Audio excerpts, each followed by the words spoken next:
இன்றைக்கி வந்து பார்த்தீங்கன்னா புளிச்சக்கீரை, இந்த புளிச்சக்கீரையை கடைஞ்சி சாப்பிட போகிறோம். எப்படி புளிச்சக்கீரை செய்கிறதுங்கிறத இந்த வீடியோவில் பார்த்துருவோம். மறக்காமல் வீடியோவை ஸ்கிப் பண்ணாமல் பாருங்கள். ஃப்ரெஷ்ஷான பச்சை பசேர்னு இருக்கக்கூடிய புளிச்சக்கீரை வந்து பார்த்தீங்கன்னா எங்கள் கிராமத்திலே கிடைக்குது. நிறைய விவசாயிங்க வந்து பார்த்தீங்கன்னா அவங்களோட லேண்டில் இந்த புளிச்சக்கீரையை விவசாயம் பண்ணிட்டு இருக்காங்க.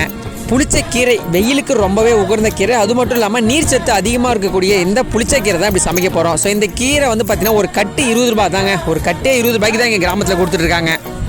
புளிச்சக்கீரை காசரைக்கீரை அப்படின்னு சொல்லுவோம். அது வந்து பார்த்தீங்கன்னா நல்லா ஆஞ்சதுக்கப்புறம் தண்ணியில் நல்லா வாஷ் பண்ணி எடுத்துக்கிட்டோம்.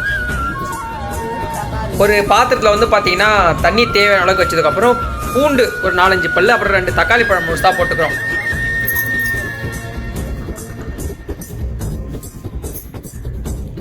ஒரு 10-15 பல்லு பூண்டு, ஃப்ரெஷ்ஷான பூண்டு. மேலே பிளேட்டு போட்டு மூடி வச்சிடுறோம். இப்போ மூடி வந்து பார்த்தீங்கன்னா ஒரு 15 மினிட்ஸ் வச்சதுக்கப்புறம் தக்காளி, தண்ணி, பூண்டு நல்லா தண்ணி கொதிச்சதுக்கப்புறம் புளிச்சக்கீரை, தண்ணியில் வாஷ் வச்சா புளிச்சக்கீரையை இப்போ அதில் போட்டுக்கிறோம்.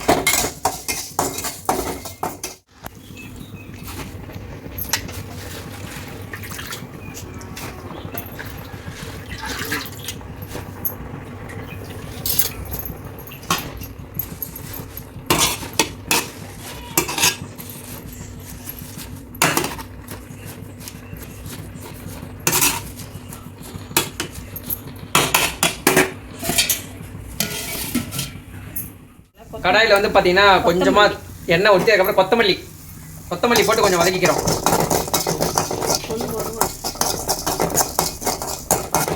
மல்லி வதக்கினதுக்கப்புறம் வெந்தயம் வந்து பார்த்தீங்கன்னா அடுத்தது வதக்குறோம். மல்லி ஃபஸ்ட்டு வதக்கிட்டோம், அடுத்தது வெந்தயம் எண்ணெயில் போட்டு வதக்க போகிறோம்.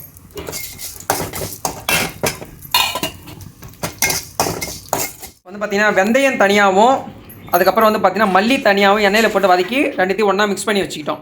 இது ஒரு பக்கம் வதக்கி எடுத்துக்கிட்டோம். அடுத்தது இது பக்கத்துலேயே வந்து பார்த்தீங்கன்னா நம்ம கீரை வெந்நீரில் போட்டு அந்த புளிச்சக்கீரை வந்து பார்த்தீங்கன்னா நல்லா கொதிச்சு வந்துருச்சு. கொதிச்சு வந்ததுக்கப்புறம் இந்த மாதிரி சட்டி, மண் பானை சட்டியில் போட்டு நல்லா கடைஞ்சி எடுத்துக்கணுங்க. சட்டியில் போட்டு கீரையை மத்து வச்சு கடைஞ்சதுக்கப்புறம் இப்போ வந்து பார்த்தீங்கன்னா கீரையை தாளிக்க போகிறோம். எண்ணெய் கடுகு போட்டு தாளிக்க போகிறோம். நல்லா கொதிக்கிற எண்ணெயில் தேவையான அளவுக்கு கடுகு, கொஞ்சமாக இடித்த பூண்டு, அப்புறம் காஞ்ச மிளகாய் போட்டு நல்லா வதக்கி புளிச்சக்கீரையை தாளிக்க போகிறோம்.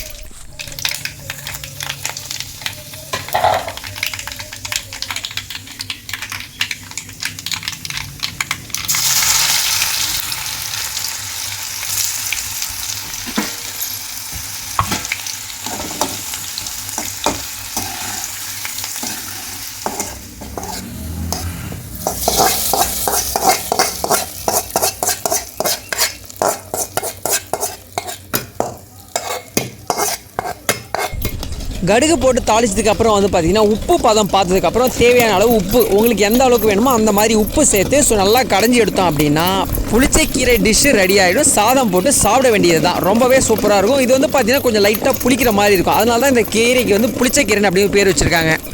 அடுத்தது நம்ம எண்ணெயில் வதக்கெடுத்த வெந்தயம் அப்புறம் மல்லி ரெண்டுத்தையும் சேர்த்து நல்லா பொடியாக்கி தேவையான அளவு அப்படியே கீரையில் போட்டு நல்லா மிக்ஸ் பண்ணணும். மிக்ஸ் பண்ணி எடுத்தோம் அப்படின்னா ரெடி ஆகிடும் கீரை. புளிச்சக்கீரை சூப்பராக ரெடி பண்ணிட்டோம். இதே மாதிரி நீங்களும் உங்கள் வீட்டில் ரெடி பண்ணி சூப்பராக சாப்பிடுங்க.